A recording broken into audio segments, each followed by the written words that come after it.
Acts 25. Now 3 days after Festus had arrived in the province, he went up to Jerusalem from Caesarea. And the chief priests and the principal men of the Jews laid out their case against Paul.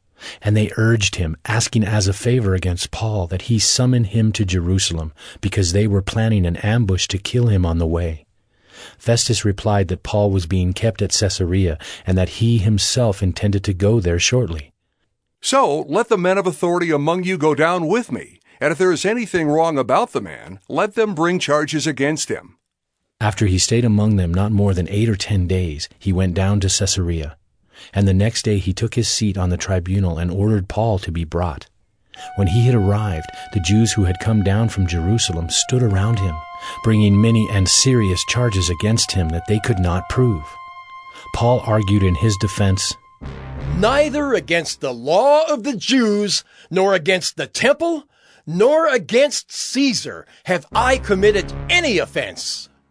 But Festus, wishing to do the Jews a favor, said to Paul, "Do you wish to go up to Jerusalem and there be tried on these charges before me?" But Paul said, "I am standing before Caesar's tribunal, where I ought to be tried. To the Jews I have done no wrong, as you yourself know very well. If, then, I am a wrongdoer and have committed anything for which I deserve to die, I do not seek to escape death. But if there is nothing to their charges against me, no one can give me up to them. I appeal to Caesar." Then Festus, when he had conferred with his council, answered, "To Caesar you have appealed, to Caesar you shall go." Now when some days had passed, Agrippa the king and Bernice arrived at Caesarea and greeted Festus. And as they stayed there many days, Festus laid Paul's case before the king, saying, "There is a man left prisoner by Felix, and when I was at Jerusalem, the chief priests and the elders of the Jews laid out their case against him, asking for a sentence of condemnation against him. I answered them that it was not the custom of the Romans to give up anyone before the accused met the accusers face to face and had opportunity to make his defense concerning the charge laid against him. So when they came together here, I made no delay, but on the next day took my seat on the tribunal and ordered the man to be brought. When the accusers stood up, they brought no charge in his case of such evils as I supposed.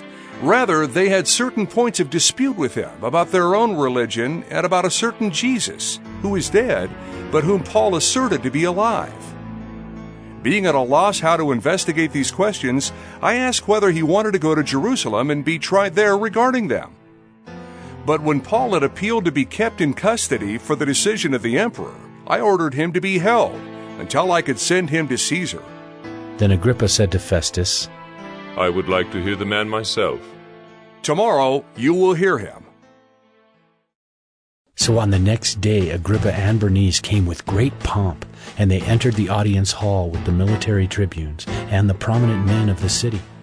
Then at the command of Festus, Paul was brought in, and Festus said, "King Agrippa, and all who are present with us, you see this man, about whom the whole Jewish people petitioned me, both in Jerusalem and here, shouting that he ought not to live any longer. But I found that he had done nothing deserving death, and as he himself appealed to the emperor, I decided to go ahead and send him. But I have nothing definite to write to my lord about him. Therefore, I have brought him before you all, and especially before you, King Agrippa, so that after we have examined him, I may have something to write. For it seems to me unreasonable in sending a prisoner not to indicate the charges against him.